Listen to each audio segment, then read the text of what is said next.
मुद्गल पुराण में लिखा, गणेश पुराण में लिखा, गणेश जी का एक नाम होता है ध्रुम वर्ण। क्या नाम है? ध्रुम वर्ण।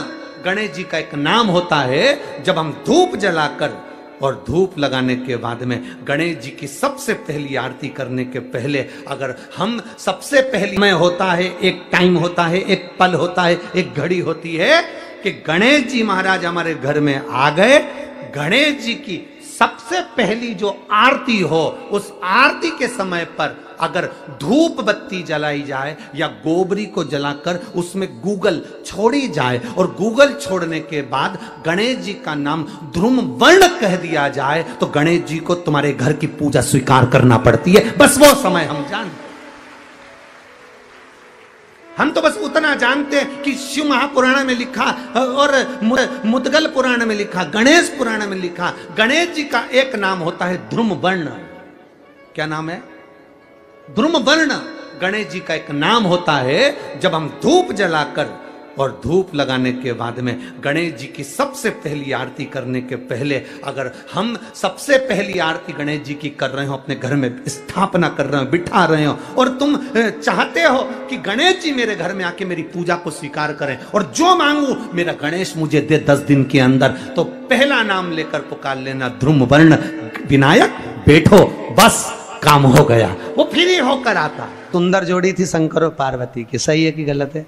कभी नहीं झगड़ते थे। इसलिए पृथ्वी पर ना तो लक्ष्मी जी के व्रत हैं, ना ब्रह्माणी के व्रत हैं, ना इंद्राणी के व्रत हैं। अगर पूरी पृथ्वी पर सबसे ज्यादा व्रत किसके हैं? माता पार्वती। तीज का व्रत किसका? पार्वती का। चतुर्थी का व्रत किसका? पार्वती का। चौथ का व्रत किसका? पार्वती का। छठ का व्रत किसका? पार्वती का। जितने व्रत है सब माता पार्वती। गणेश जी मैया को प्रसन्न करने के लिए 8 रूप में धारण करते हैं। 8 रूप भगवान गणेश जी ने धारण किए। एक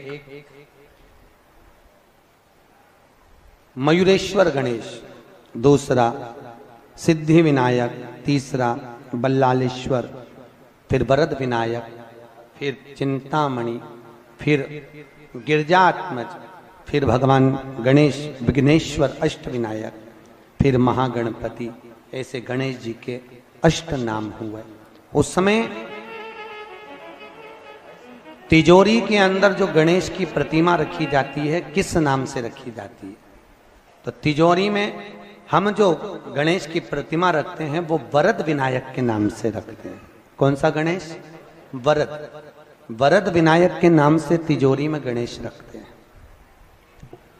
और वरद विनायक के नाम से गणेश जी तिजोरी में रखाते हैं।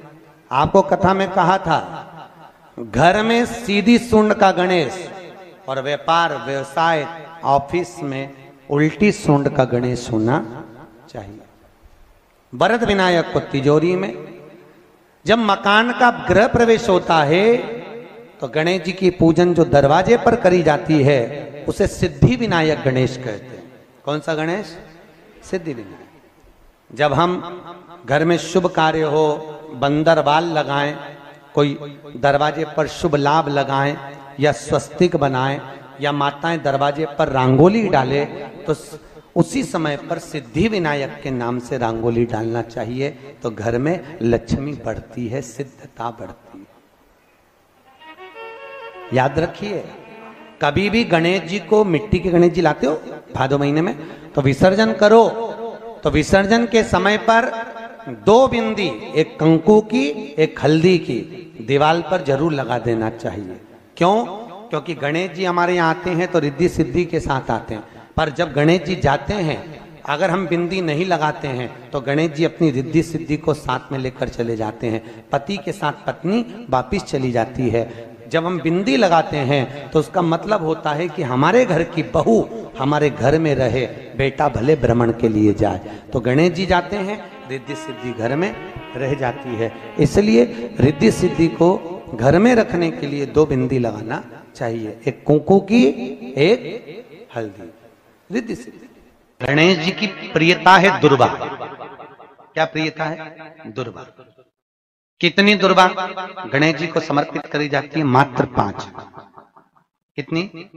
आज के जमाने में लोग गट्ठा बनाकर चढ़ा दें, वो अपनी जगह पर 5 दुर्वा पंचम इंद्रियों को वश में करने के लिए और भगवान के 5 जो स्वरूप हैं उनको अपने भीतर उतारने के लिए 5 दुर्वा।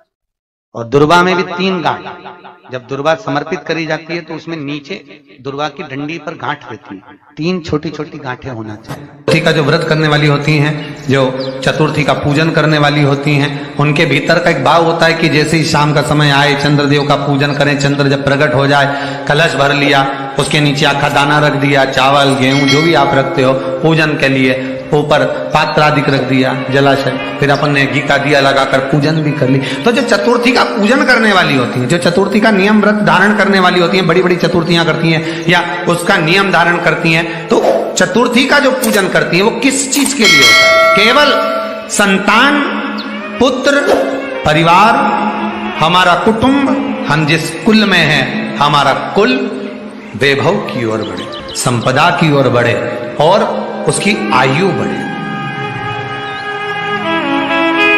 उसकी आयु बढ़े, वैभव बढ़े। बहुत ध्यान दीजिएगा महाराज, चतुर्थी की पूजन में जो आप आखा दाना रखते हो, गेहूं वगैरह कुछ भी जो रखते हो, उसकी बड़ी महत्वता होती है महाराज। यहां तक कहा गया है, चतुर्थी की कथा तो आप लोग पढ़ते होंगे, जो लोग पढ़ते हैं उनको मालूम होगा, चतुर्थी की कथा में लिखा है, चौथ माता के व्रत में वर्णन किया गया है कि वो आखा दाना जो रखा जाता है, मान लो कोई जरूरी काम होता है तभी आखा दाना को रखा जाता है, संभाल के रखते हैं कि हम इस काम के लिए जा रहे हैं और हमारा ये कार्य सफल होना चाहिए। तो जिसने चतुर्थी का व्रत करा है, जिसने चंद्रदेव का पूजन करा, चतुर्थी का व्रत करा, वो गणेश जी से विनती करके वहां से 2-4 आखा दाना उठा ले और जो व्यक्ति का काम अटक रहा है अपने ही घर का, पर दूसरे कुल को नहीं देना, अपने ही कुल के अंतर्गत जो काम अटक रहा है उसकी जेब में, उसके पन्नू में उस चीज को रख दिया जाए। तो चतुर्थी जो अगली आती है, जैसे आप महीने की करते हो तो महीने की, और आप जैसे करते हो कि 4 अलग बड़ी बड़ी चतुर्थी करते हो तो उसके अनुसार आपका कार्य सिद्ध होता ही है। उस आखे दाने का इतना महत्व होता है क्योंकि चतुर्थी का व्रत करने वाली माता जब व्रत करती है तो स्वयं चतुर्थी की कथा में लिखा हुआ है कि पार्वती जी गणेश जी से चतुर्थी की कथा बचवाती। चतुर्थी की कथा बाची किसने थी? स्वयं गणेश जी महाराज ने। और सुनी किसने थी? माता पार्वती। बाचने वाले गणेश जी थे, सुनने वाली माता पार्वती थी। तो चतुर्थी की कथा जब होती है तो उसको स्वयं गणेश जी बाच रहे हैं। तो व्रत कौन सुन रही है? माता पार्वती। और आपने जो आखा दाना लिया वो गणेश जी के भाव से लिया, गणेश जी से निवेदन करके, विनय करके, प्रार्थना कर उसको प्राप्त किया। जितने आस्था चैनल पर कथा सुन रहे हो, जितने फेसबुक और यूट्यूब पर सुन रहे हो, और जितने इस छत्तीसगढ़ की पावन धरा पर बैठकर सुन रहे हो, बहुत सावधानी से सुनना। एक छोटा सा कपूर का टुकड़ा जब आरती में जलाया जाता है तो ये कपूर क्यों जलाते हैं? इस कपूर का महत्व क्या है? इस कपूर का कारण क्या है? ये कपूर है कौन जिसको हम आरती में जलाते? क्या जरूरत इस कपूर को आरती में जलाने की? क्या जरूरत इसको यज्ञशाला में जलाने की? क्या जरूरत है इस कपूर को पूजन में जलाने की? स्वयं गुरु बाबा कहते हैं, यदि कोई आरती में, पूजन में, घर में एक कपूर का टुकड़ा आरती के बाद में जब समर्पित करेगा तो उसको अश्वमेध यज्ञ का पुण्य प्राप्त हो जाएगा। अश्वमेध यज्ञ के पुण्य को पाने के लिए कपूर का टुकड़ा आज भी आरती में जलाया जाए। एक कपूर का टुकड़ा सुख का, इसीलिए हमारे यहाँ शास्त्र कहता है महाराज, जब आपको घर में अगर ऐसा लगने लगे कि 15 दिन से बहुत बेचैनी है, बहुत दुख तकलीफ लग रही है, कोई ना कोई बीमार पड़ रहा है, कुछ ना कुछ तकलीफें लग रही है, तो एक पीपल का पत्ता ले लो, उसके ऊपर एक कपूर का टुकड़ा ले लो, सारे घर में घुमाकर उसको दरवाजे के बीच मध्य में जलाकर रख दीजिए। थोड़ी सी जला 20 से 25 मिनट के अंदर मकान में एनर्जी वापिस आ जाएगी, उस भवन में एनर्जी वापिस आ जाएगी। 20 से 25 मिनट के अंदर एनर्जी वापस। लग रहा है कि यहाँ नेगेटिव है तो उसको पॉजिटिव बनाया जा सकता है। रात को 12 बजे शंकर जी के मंदिर में शिवलिंग पर चढ़ी हुई बेलपत्री को उठाकर शंकर मंदिर का शिखर देखकर चबा चबा कर खा लीजिए। आपके पाँव के घुटने बदलने की जरूरत नहीं पड़ेगी, ऑपरेशन की जरूरत नहीं। पेटता अलमस्तता। इस संवाद के अंतर्गत ये जो संवाद आया है, श्री गणेश जी महाराज ने श्री शैलम पर कार्तिकेय महाराज की पावन धरा पर, मल्लिकार्जुन की पावन धरा पर, श्री सेलम में 3 प्रश्न श्री गणेश जी महाराज ने करे और वो गणेश जी के 3 प्रश्न आपको भी ज्ञात होना चाहिए। पहला प्रश्न गणेश जी महाराज ने अपनी माता से कहा, माँ मृत्यु लोक के अंतर्गत इस भूमि पर जन्म लेने के बाद में अगर व्यक्ति को वृद्ध अवस्था का सामना ना करना पड़े तो उसके लिए क्या करना चाहिए? सुन लेना जवान भाई, जितने भी बेटा बेटी बैठे हैं और जितने आस्था चैनल पर, फेसबुक, यूट्यूब पर सुन रहे हैं, बड़े ध्यान से सुन लेना कि मान लो कि हमें वृद्ध अवस्था देखना ही ना पड़े, उसके लिए क्या करना पड़े? तो कहा उसका एक ही साधन, राम राम रटते रहो जब तक घट में प्राण, कब हो तो दीन दयाल के भनक पड़ेगा। महाराज एक कर्म करते रहो, तुम्हारा कर्म जरूर करो, काम करते करते करते करते करते करते भी भगवत स्मरण करते। धर्म और कर्म, इन दोनों में अंतर क्या है? बोलो जल्दी जल्दी बोलिए। धर्म और कर्म में अंतर क्या है?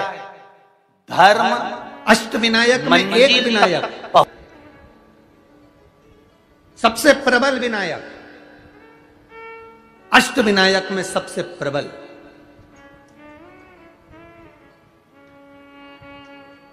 जहां के वृक्ष भी मोर का रूप लेकर आवाज लगाते हैं शिव जी को,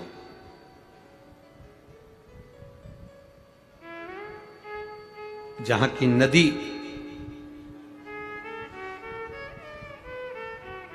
सिंधुरासुर असुर के कारण करहा रही है,